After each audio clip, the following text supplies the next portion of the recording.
Praise be to Jesus. Let us continue to listen to the smiling bishop, the shepherd who has the smell of the sheep in the words of Pope Francis, Most Reverend Dr. Aloysius Paul de Souza, the Bishop of Mangalore.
Loving greetings to you, Bishop, and warm welcome to you to this interview.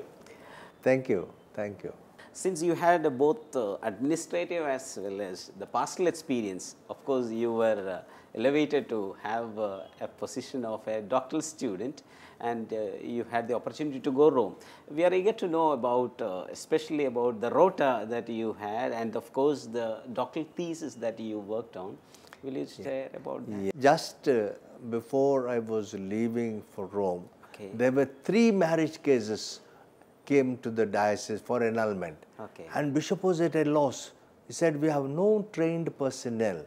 And therefore, you have to also do this rotal studies so that there will be somebody who is qualified to handle marriage cases. So I was, otherwise Bishop had planned that I should do pastoral course, pastoral theology. But then see how God's ways. So he said he do canon law, no, not pastoral theology. So I went to Lateran University to do my canon law. Lateran University is the time it was the best for canon law, and also civil law.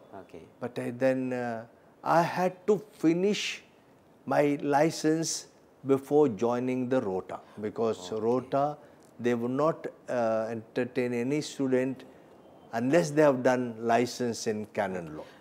Rota means Roman rota. Yeah. Can you just explain it? Rota is a word which means in the rotation, the rotal judges, they sit around the table in rotation, the kind of round table.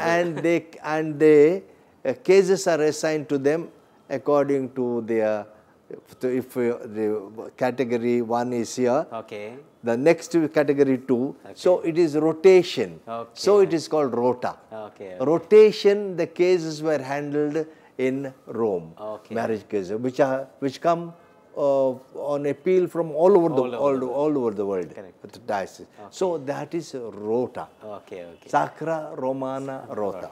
You were the first person from India to get into this position. The reason is this. You see, it was such a difficult course.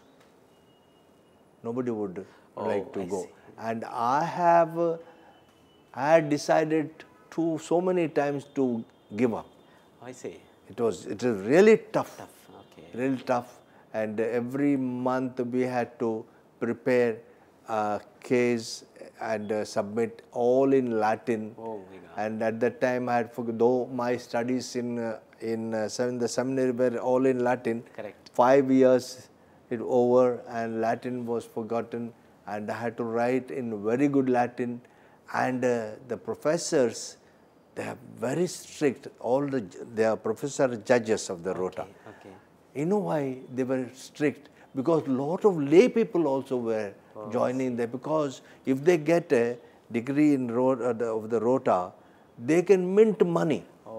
That is why they were also doing the course. Therefore, they were, if it was only for priests, they would have been perhaps lenient. They would not. Final exam of the rota is 12 hours. We entered the hall at 9 a.m. We could come out only at 9 p.m. Nowhere in the history I have heard about but this. 1 hour extra also they could give. Really? They would give. 12 hours. 12 hours. They would give us coffee, they would give us wine, they would bring meals, and but we were not allowed to go out. Okay. Not only that, we were not allowed to take anything inside except our pen, because if we had to take the code of canon law, there were notes, sometimes. Okay. They were not allowing us to take even the code. My goodness. They supplied the code, they supplied the papers. It was like that. So strict. And when we had to go to the toilet, they would write down the time. Oh my God. Yes, because I don't know, maybe some hidden papers may be there. We would consult, I think. Correct. They have to write the time. It was so strict as that. And then I finished that. So simultaneously you did your doctoral thesis. Yes. You wrote something about mixed marriages. Mixed marriages. Okay. It is Christian, between Christians, not Christian and Hindu, but Christians, Catholic and Protestant or other. Okay. Now my contribution that was, now this is taking place. Okay. Therefore, how we should make use of this to evangelize and see that they are brought back to our faith. Okay. That is how I had to. We cannot discourage because it's impossible. They are marrying. So now positively we have to help these people. So did you contextualize that situation in Mangalore or anything of that sort? Did you connect with the local situation? No, yes, I did that. I did. It is in this connection, and I said we should positively deal with the partner, non-Catholic partner, help that partner to win them over, and gradually that they will come back to our faith. This was what I had done that. So as you came back to the diocese, what was the next? As soon as I came back, Bishop called me and said, I have to be the chancellor, I have to be the secretary, I have to do start the tribunal. So once again you are to the bishop's house. Yes, once again. So since you did your doctoral thesis on mixed marriage, Catholic and non-Catholic, of course that problem prevails even in our country, even in our local situation. Do you see a kind of challenge with regard to that very subject matter within our society? Do you see that people are highly going towards this kind of mixed marriages and so on? Yeah, it is growing now. Earlier there were not that many. Not that many. But then as the years are going on, as the young people meet the other partners of different religion, now marriages become mixed marriage between Christians, that is baptized people, Catholic and Christian. It is increasing now. All the more now Pope Francis is encouraging the pastors to be more welcoming. And encouraging not these marriages, but he says positive way. As I put it in my thesis, we have to not to alienate them, but bring them to the fold and therefore be more kind, considerate and all. Pope is saying that. Exactly. Yes. To be more compassionate to us. Yes. I still remember I was your student and we were together in the seminary. Of course, you had the opportunity to deal with these naughty students like me and so on in the seminary. You remember the moments that you became the rector of the St. Joseph's Interdiocesan Seminary. Thereafter, you became the auxiliary of the Diocese of Mangalore. So, will you just share about those experiences in the seminary and then? Yeah. See, I was the parish priest of St. Rita's Church, Cassia. I finished 7 years. And I received the transfer order to be the parish priest of St. John the Evangelist, Pangala, Okay. in Udupi, now Udupi Diocese. Yes. But in between, the appointment came as the rector of the seminary. I was not at all prepared for that. And I told the bishop that if at all you try to change, get another, this is not my cup of tea. I told Father. I see. Then I remember Bishop Patrick had come at that time. Bishop Patrick was Varanasi. Okay. I told him, it was not announced. I said, Patrick, this is what has come to me. I would be very happy if something is done to change it. Then he said, what is that, man, changing and all, you carry on, it is not going to be a lifetime thing. For some time maybe. And said, all right. So I went to the seminary because most unprepared. But then as the appointment has come, so I had to go and take up as rector, and you know, you were the one that year you joined the seminary for the first year. And I used to come to teach, I don't know what. Bible, etiquette, good manners. Yes, and all that. Yes. So my seminary was just, I was the rector for 13 months, I think. Yes. 13 months. Meanwhile, another appointment, most distressing, most unprepared, and made me so unhappy. So appointment as auxiliary bishop came in January. January, I think 16th or 17th. Yeah, 1996. 1996. So almost 20 years completed. Yes.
So you were appointed as the auxiliary bishop. You lived with Bishop Basil.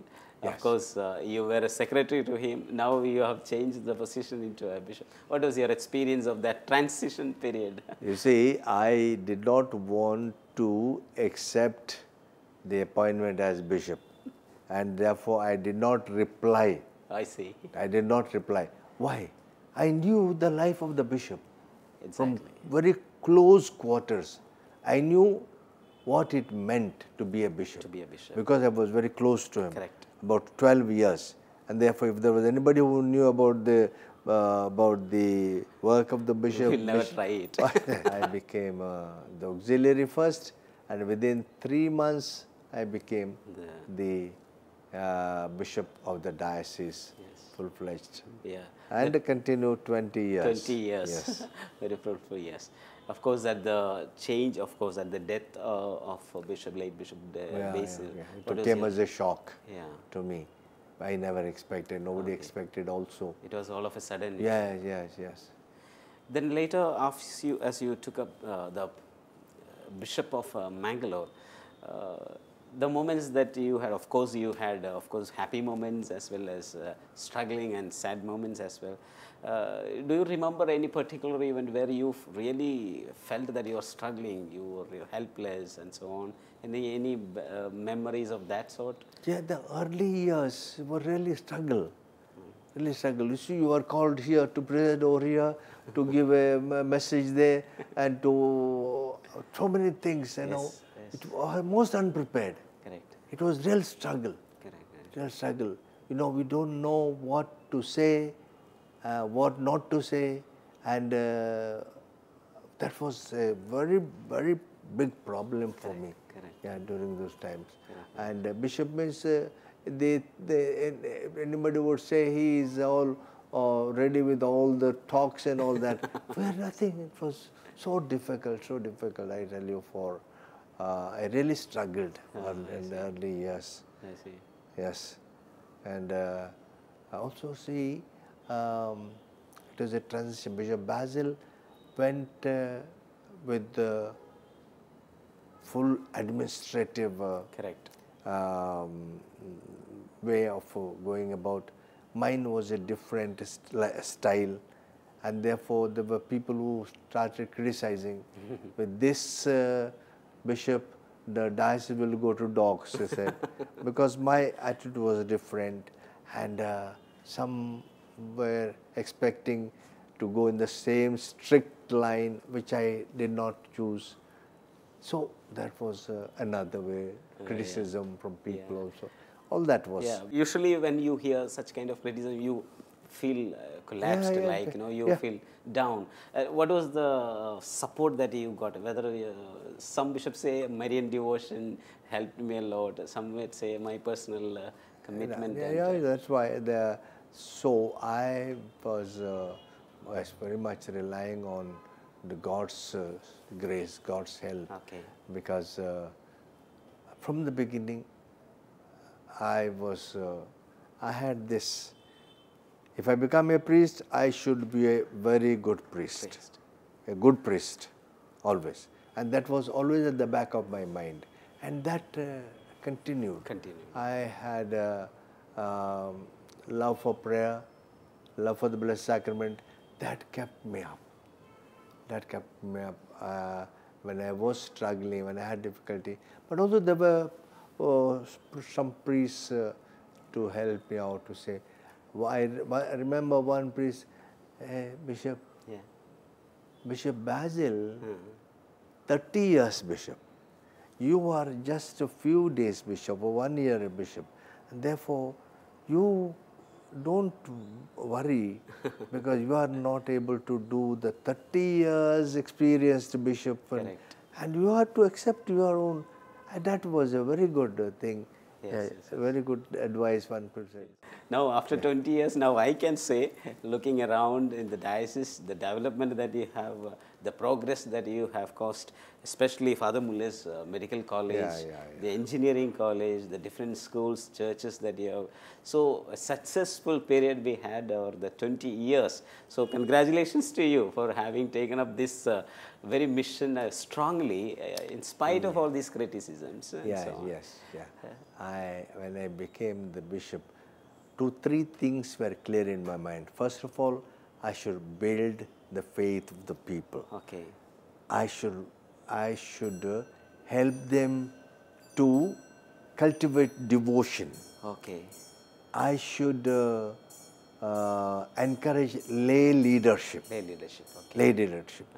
These were uppermost in my mind when I did that. And I am happy to say, looking back, all these 3 things have had a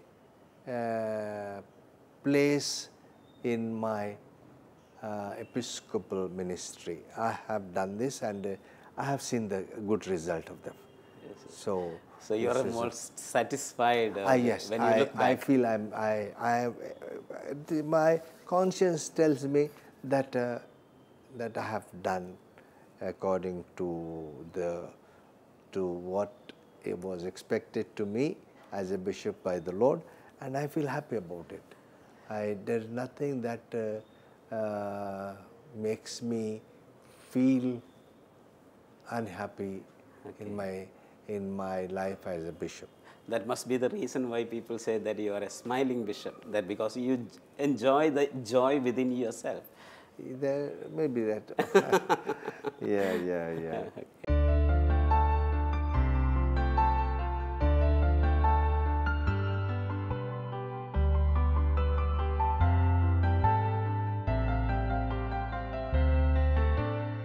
just explain about your episcopal motto? My episcopal motto is with the compassion of Jesus Christ, from St. Paul's letter to Philippians.